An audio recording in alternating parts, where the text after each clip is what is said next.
Conway Hall, London, where ethics matter.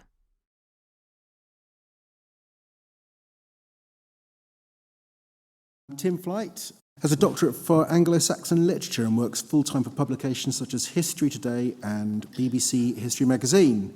We are now going to hear about a people huddled at the edge of the known world who used the fantastic and grotesque as a way of comprehending the world about them. I feel a bit seen by that, but his book Basilisks and Beowulf, Monsters in the Anglo-Saxon World, is available at the back, and he'll be signing it in the break after his talk. Please welcome Dr. Tim Flight. Thank you.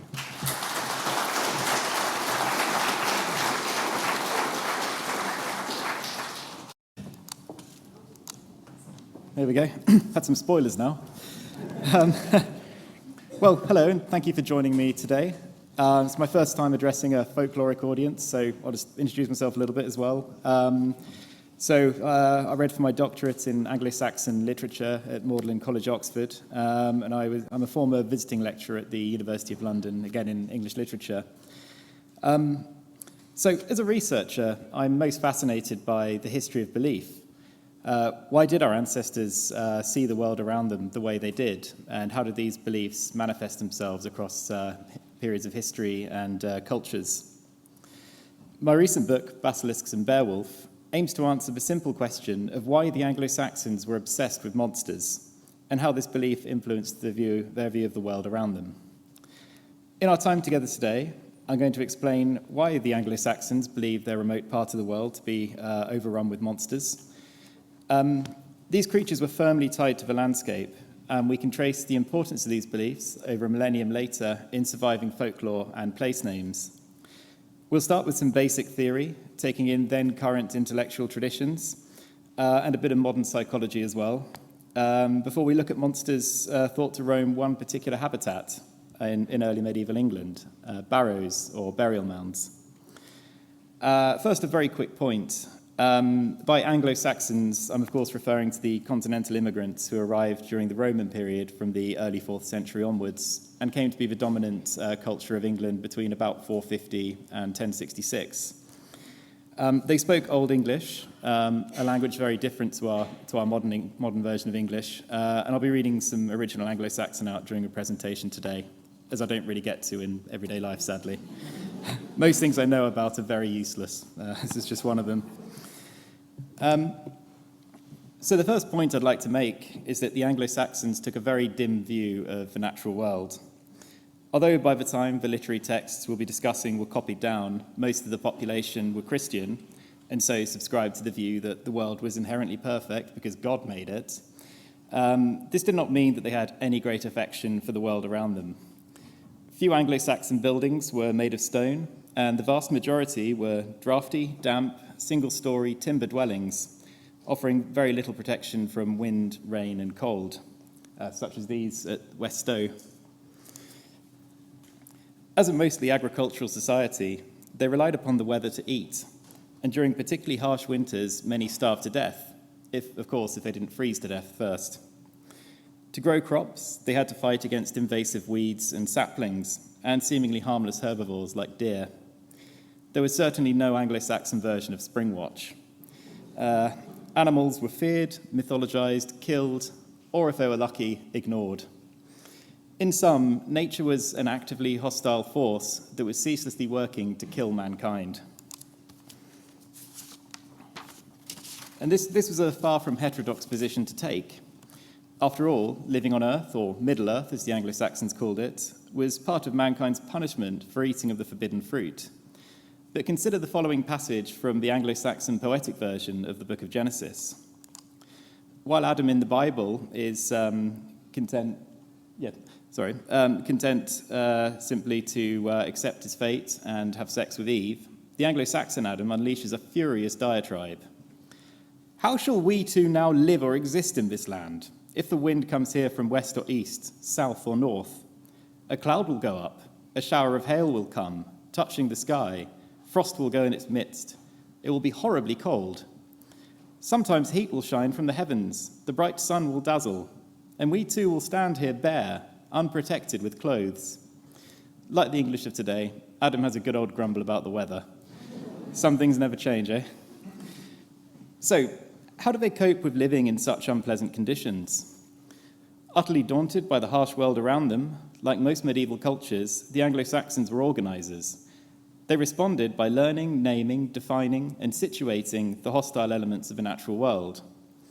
By identifying the natural order in their punitive habitat, they not only worked to see God's order, God's hand in all the order around them, but protected themselves from it. To name and to reckon something, after all, is to circumscribe its power. The Anglo-Saxons sought the inherent order in everything and saw the world as divided up into binary places. Sorry, that was right. Perhaps the greatest philosophical contrast in the early medieval world lay in that between wilderness and civilization. The New Testament uses the image of the heavenly Jerusalem to depict heaven in the book of Revelation, as seen here in this image of the heavens from the Junius manuscript dating from around the year 1000. It's there on the left. In the early 5th century, Augustine of Hippo adapted the motif for one of Anglo-Saxon England's favourite texts, De Civitate Dei contra Paganos, or Concerning the City of God against the Pagans. Augustine here was additionally influenced by the writings of ancient Greece and Rome, which contrasted the sophistication and finery of urban life against the pragmatic humdrum of rural existence. The derisive term pagan actually comes from the Latin noun paganus, which simply meant country dweller or bumpkin. When the Roman Catholic Church was established in the Eternal City, they shifted the centre of the world to Rome. This idea of a city as a centre of civilization, moreover, has its roots deeper than just the Bible, and existed in even more primitive times. For the philosopher and historian Mircea Eliade, settlement is the repetition of a primordial act, the transformation of chaos into cosmos by the divine act of creation. Christianity, then, was inseparable from civilization in the Roman Church, paganism from nature. Most Christians, therefore, had little regard for the natural world. As such, monasteries were built surrounded by a ditch or bank known as a vallum, dividing the sacred from the profane. Civilization, as represented by cities and towns, bore the stamp of man's power over the land and imitated the heavenly Jerusalem. Within the city, you were protected from nature by both architecture and the presence of churches and holy men, but without, you were very much on your own.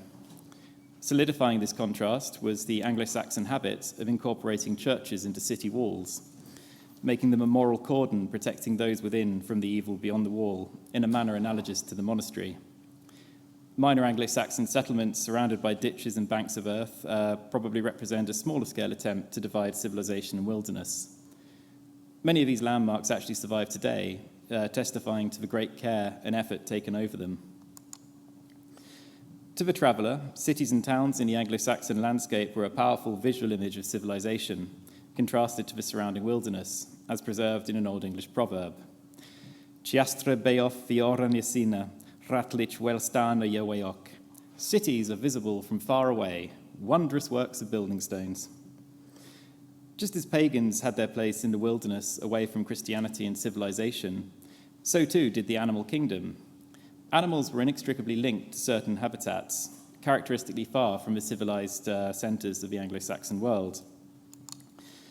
Maxims, too, is a collection of poetic aphorisms explaining the order of the world, and it locates fauna in their God-appointed habitat with a confidently imperative mood. Fish shall on watera, kunren keinan, bera shall on heitha, iald and egesful. The fish must be in the water, conceiving family. The bear must be on the heath, old and terrifying. Though creatures might occasionally move away from their defining habitats, this was a temporary aberration, and even tamed wildlife, such as hawks, could not escape the part of their nature that yearned for their proper place in the world.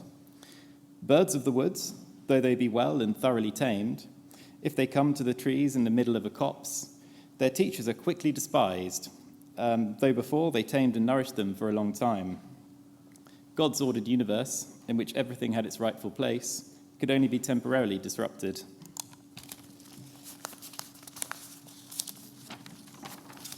Although the Anglo-Saxons thus had a fixed view of the world, divided into sacred and profane, civilization and wilderness, people and wild beasts, This meant that they had ample room to incorporate monsters. For monsters to an Anglo-Saxon were a normal part of nature. They had just as much experiential evidence for a hippopotamus or an elephant as they did for a basilisk, dog-headed people, or even the strange creatures thought to inhabit the limits of the globe, such as the big-eared panotti, who use their ears as sleeping bags, and the blemmy, a creature with no head but with all their facial features in their chest. All of these creatures were testified by eminent authorities such as the Bible, leading figures in the church like St. Augustine, and even Roman authors like Pliny and Virgil. Hence, the Anglo-Saxon Liber Monstrorum, or Book of Monsters, includes tigers, leopards, and snakes, alongside dog-heads, sirens, and hippocentaurs. There's an important theological point to make here too. Nothing is impossible to God. Isidore of Seville, a popular author in Anglo-Saxon libraries, said that the nature of all things is the volition of a creator. A monster is not made contrary to nature, but contrary to known nature. Monsters were thus simply a part of the natural world, and in my book I therefore include real animals such as wolves, whales, rhinos, and hippos, alongside monsters we'd recognise today, because the Anglo-Saxons themselves did not draw any distinction. Like their fellow wild beasts, therefore, monsters lived in the wilderness. In Beowulf, the untamed wilderness where Grendel and his mother live is called Fifelkunnes Yard, or the homeland of the monster race. In the Liber Monstrorum, written between about 650 and 750, the importance of a landscape to monsters and the impossibility of men and monsters coexisting is made abundantly clear. You have asked about the secret placement of the lands of the earth, and if as many types of monsters are to be believed as are shown in the concealed parts of the world, suckled through the deserts and the islands of the ocean and in the lairs of the most distant mountains. Now the human race has multiplied and the lands of the earth have been filled. Under the stars, fewer monsters are brought forth, and we read that in very many of the angles of the earth they have been totally rooted out and destroyed by them, and now, plucked out from the shores, they are hurled violently down to the waves. The scary thing to note is that if monsters and men belong in wilderness and civilization respectively and cannot coexist, then there is plenty of room for monsters to live in. That part of this world that men inhabit is very nearly a pinprick compared to the rest, cautions the Old English Boethius in the 10th century. This was lucky in a way, for the monsters the Anglo-Saxons believed in came from a great variety of different sources. They knew of the monsters of classical antiquity, such as the Cyclops, Mermaid, and Centaur, from their formidable knowledge of classical Latin texts. Some, such as dragons and giants, they already knew of from their ancestral lands in continental northern Europe, and likely encountered new myths about them in their adopted homeland of England. Still others, such as monstrous whales and Satan's minions, they knew of from the Bible and Christian theology. Incredibly, all Anglo-Saxon monsters, as well as living in the wilderness, are desperate to keep people out and resort to intimidating, killing, eating, or simply fleeing from people who trespass in their territory. Hence, they are complicit in preserving the essential dichotomy of man and monster, civilization and wilderness. In fact, many monsters are described explicitly as guardians. Wolves are miakweardas, boundary guardians. Whales are meraweardas, guardians of the sea. And dragons are hordweardas, or horde guardians, referring to the buried treasure in burial mounds we'll get to in a bit. Life, as many of the tales I discuss in my book reveal, was a constant battle to maintain the integrity of civilization against the wilderness. Returning again to the more expansive idea of Rome and or Jerusalem being the center of the world and outlying areas being overrun with pagans, savages, and strange creatures, it's important to note that the natural fauna of the remote places also included monsters. The East was thought to be full of monsters from the time of Ctesias, the first Greek to reach Persia, and the tradition was carried through the works of Pliny and Augustine into our period. Several Anglo-Saxon texts, in fact, gave accounts of what lay on the other side of the world, following the logic of the further places from civilization, the more monsters and barbarous things must exist there. But by the same logic, this meant that England itself was overrun with monsters. From their knowledge of classical geography, Anglo-Saxon intellectuals were aware of their place in the world. Bede, the Northumbrian monk and historian, wrote that Britain is an island of the ocean, located between the north and west, opposite Germany, Gaul, and Spain, which form the larger part of Europe, though a great distance from them. It lies nearly under the North Pole. St. Wilfrid, speaking at the Synod of Whitby in the 7th century, called the British Isles the two most remote islands of the ocean. On screen now is the only surviving Anglo-Saxon map of the world, dating from the mid-11th century. A remarkable outline of Britain is located in the bottom left there, a long way from Rome and Jerusalem, which are here in that area. At the top left of the map, we have land that is mentioned to be home of many lions, and there's even a nice little illustration of one there. There are biblical giants mentioned, and apparently this is the best place to go if you want to meet a griffin. Bottom right, opposite Anglo-Saxon England, we're told that this is where the cynocephalus, or doghead, is most frequently encountered. The logical implications for Anglo-Saxon England are readily apparent. So we have the intellectual reasons for Anglo-Saxon beliefs in monsters. Learned sources told them that monsters were as real as you or me and lived in remote places, like the island on which we're now talking. The monsters thought to roam England were firmly linked to the landscape, and now I'm going to consider why this was so. The ascription of monsters to the wilderness came from a deep psychological source. Psychologists have found that biophobia, or the fear of certain environments, is hardwired into the human mind. We all have an instinct to fear thick woodland, for earlier in our evolutionary history, such a landscape could conceal ambush predators like big cats. Woodlands in general loom large in the human psyche and make us feel vulnerable, whether they're the impenetrable slopes of the Carpathian Mountains or a small group of trees clustered around a motorway service station. We have an inbuilt fear of landscapes like this for the same reason that many people are born with a fear of snakes and spiders. Natural selection favored individuals with a healthy wariness of certain situations. Under test conditions, subjects in several studies display a marked dislike of visually restricted landscapes and a consequent preference for savanna-like landscapes such as golf courses. Well, there's definitely a joke about middle-aged men there, isn't there? The good thing about golf courses or savannas is there's not really anywhere for predators to conceal themselves, but occasional shelter can be sought if necessary. Amazingly, biophobia is actually harder to treat than far more useful culturally conditioned aversions related to the modern world, such as firearms or live wires.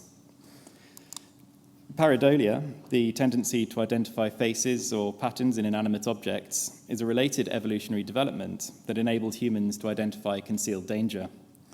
Seeing things that are not really there is most common in landscapes wherein we are instinctively afraid. Beyond the cultural associations of Christianity, therefore, defining the wilderness as the homeland of monsters fulfilled one of mankind's primeval urges. Now, it's all but impossible to reconstruct how an Anglo-Saxon must have felt venturing out into a wilderness. After all, most had little experience of the world outside their village or farmstead, and the way they saw the world was fundamentally different to our own. They did not produce any maps besides the Mappamundi we just saw, when we plot a route, by contrast, we think almost in 2D from a bird's eye view of the landscape. This was emphatically not how an Anglo-Saxon knew the world around them. They saw and knew everything from ground level, learning local landmarks in order to find their way from A to B, and may never have known what lay on the other side of the hills. Anglo-Saxon legal charters, however, are quite helpful in slightly recapturing this experience, such as this one, which granted land at Crediton, Devon, to Bishop Fortean in 739. Of Suren Appeldran on Greinenway, of Greinenway on Wolfpit, of Klippan on Birchcumbers Hjafod, of Braden Ashar on Foxcumbers Hjafod, of Keines Acre on Wolfcumbers Hjafod, Vanon on Stanbjorg, of Swincumber on Egesen Treau. The land extends from the sour apple tree to the Greenway, from the Greenway to the Wolf Pit, from the Leek to Birchcombe Head, from the Broad Ash to Foxcombe Head, from Cain's Acre to Wolfcombe Head, thence to the Stone Barrow, from Swinecombe to Eges's Tree. When you are so familiar with your local area, can you imagine the fear a journey outside of it would have inspired? Monsters were real back then, and categorically known to populate England. Walking through a thick woodland, a fen, a bleak moor, without the foggiest idea of what lay ahead or around you, must have been harrowing, and just the sort of experience that bred myth and folklore. That said, 1,000 years or so separating us from the Anglo-Saxons is but a millisecond in evolutionary history, and we still have the same hardwired reactions to certain situations. The closest I've come to experiencing this fear, and relying upon my instincts and immediate vision of the landscape, is walking at night. I have 2 dogs. Here they are. They're watching on the live stream, so I think they were hoping for an but there we go. There you go, guys. And when the nights draw in at this time of year, I'm forced to walk them at night. Though I walk the same routes I have hundreds of times in daylight, my experience is emphatically different. Passing a grove of oaks, for example, I find myself casting nervous glances between the trunks, trying to see what could possibly be lurking there. Mundane experiences, such as a pheasant or a pigeon clattering through the trees, it inspires a visceral reaction, and it's very hard to overcome the fear to physically jump out of the way. There's no override button for the fear you get when you see 2 forward-facing eyes in a torch beam. It's no wonder that Grendel and the cynocephalus are known for their blazing eyes, which is surely a reflection of this phenomenon, pun intended. My dogs certainly add to the terror of a night walk. One of them is a fearless terrier, the other one's a rescued Spanish hunting dog, and walks for them are variously a security patrol or a hunt. With their senses are far sharper than mine, and when they both charge around a patch of bramble, growling and barking and lunging in, for all my skepticism and rationality, I cannot help but fear what will emerge. Righto, are we ready to meet some monsters? As I mentioned at the beginning, the beasts I'm going to discuss now are those associated with barrows or burial mounds. Barrows are small raised hillocks containing the graves of important people and are usually stuffed with treasure. On screen now is West Kennet Long Barrow, which, on the basis of grave goods excavated, dates from between 3000 and 2600 BC.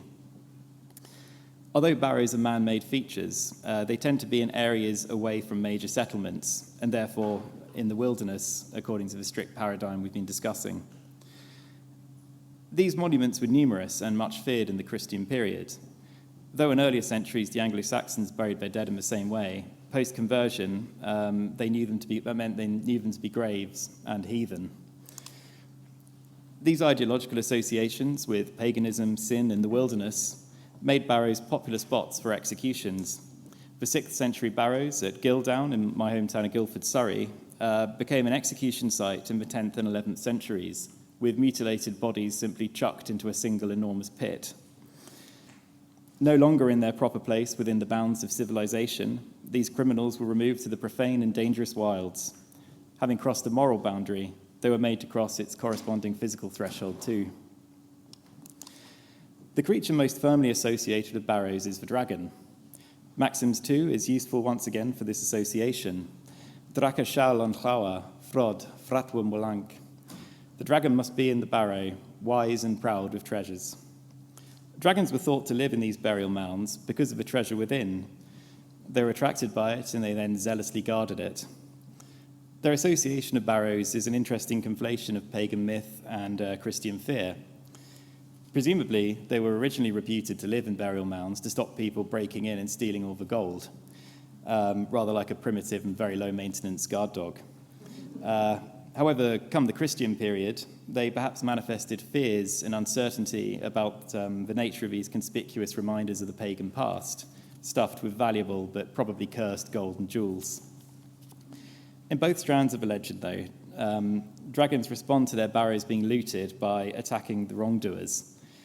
The dragon in Beowulf, for example, is quite happy to guard its treasure for 300 years without coming out, but when a runaway slave steals a tiny little gold cup, it naturally responds by burning the surrounding areas, killing loads of Beowulf's people, and then finally when Beowulf takes umbrance and comes to confront it, it kills him, and he kills it as well, so there is some justice. In If this is reminding you of Smaug in The Hobbit, you're very much on the right track. After all, J.R.R. Tolkien was a professor of Old English and Old Norse, and he took a lot of the universe of Lord of the Rings from the stuff he taught. This folklore of dragons and barrows survives in many place names to this day. Drakelow, which is in Derbyshire and is another one in Worcestershire, is formed of draka and llao, which means dragon's burial mound. And Wormwood Hill in Cambridgeshire was formerly known as Wormlaw, which comes from worm and llao, meaning dragon's burial mound as well. Brokenborough in Wiltshire is formed from brocanan and beorga and means broken burial mound, perhaps remembering a lamentable grave-robbing incident that unleashed a furious dragon. Other creatures were also associated with burial mounds and represent another overlap between pagan and Christian belief. Elves were believed to haunt barrows and were held responsible for numerous ailments by firing tiny arrows into victims. Interestingly, this included malaria, which of course is passed on by mosquitoes via a sharp proboscis, so it's pretty apt, I think. The Old English charm, with farstiche, against a sudden stitch, describes the elves' modus operandi. Loud they were, low, loud, when they rode over the burial mound. They were fierce when they rode over the land. Shield yourself now so that you might escape this evil. Elves were conflated in popular thought with the demons from the Christian pantheon, who were also keen archers. And this was part of a wider tradition that equated all heathenism with Satanism. So, the great hermit St. Guthlac went to live in a burial mound in the Fens in the late 7th century and did battles with the demons that already lived there. He eventually scares them off with his tedious psalm singing and revolting piety, despite their constant harassment, which culminates in them carrying the poor chap to the gates of hell and dangling him over the top, as you can see in this illustration from the 12th century Guthlac roll. Now, most traditions of hermits from around the world have the holy man going to the desert, demons spotting him or hearing him praying and following him there. It's only Anglo-Saxon tales that have the demons already existing in one place. We see the same pattern in the life of St. Cuthbert, where he hears of an island near his monastery of Lindisfarne, where demons live, and thinks, this is a perfect place to go along and test my faith. The demons of the poet Guthlac A are explicit about the nature of their dispute. You have vowed that it will come to pass that you will win a home from us, they say to Guthlac, whom they deem something of a rather noisy squatter. A final creature associated with barrows is something of a mystery. On the Franks casket, a slightly mysterious early 8th century whalebone box from Northumbria, the right-hand panel includes a bipedal, beast-headed creature sitting on a small mound among the trees. The surrounding runic inscription names her and identifies the little thing she's sitting on as a barrow. Here Hos sits on the sorrow mound. She suffers distress as Urtai had imposed it upon her, a wretched den or wood of sorrows and torments of mind. No one knows who or what on earth Hos is, so feel free to speculate. Nonetheless, to me, the hybrid nature of Hos does recall some depictions of devils, such as the full-page rendering of Satan in the Leofrich Missal, which dates from the 970s. It shows him as a bipedal, beast-headed figure. Actually, interesting fact, this is the earliest English depiction of the devil, so historical first. Place names we still use today testify to the supposed malevolent and heathen nature of burial mounds, such as Shukba in Warwickshire, which is formed of the words shuka and beorg and means demon's burial mound or hill. The noun Shuk is no doubt familiar to you all from the monstrous dog of English folklore, looking particularly at Mark Norman wherever he is. Now, I realise I'm preaching to the converted here, but Fortean subjects are often disregarded as objects for serious scholarship. The Anglo-Saxons were obsessed with monsters, and to anyone who sees the study of these beliefs as pointless or inferior to other aspects of a discipline, I have the following to say. They cared a lot about monsters, and therefore so should we. And that wraps up our talk today. I hope you've enjoyed it, and I'm grateful to you all for listening, and to the organisers for inviting me to come along to one of my favourite parts of London. As mentioned, Scott mentioned, my book's for sale, and I'll be signing it at the end if anyone's interested. It covers a lot more ground than we've managed to today, including the dangers of people turning into monsters, a cynocephalus who actually became a saint, and whether Grendel once lived in Malmesbury. Thank you again, and please do come and chat if you see me later.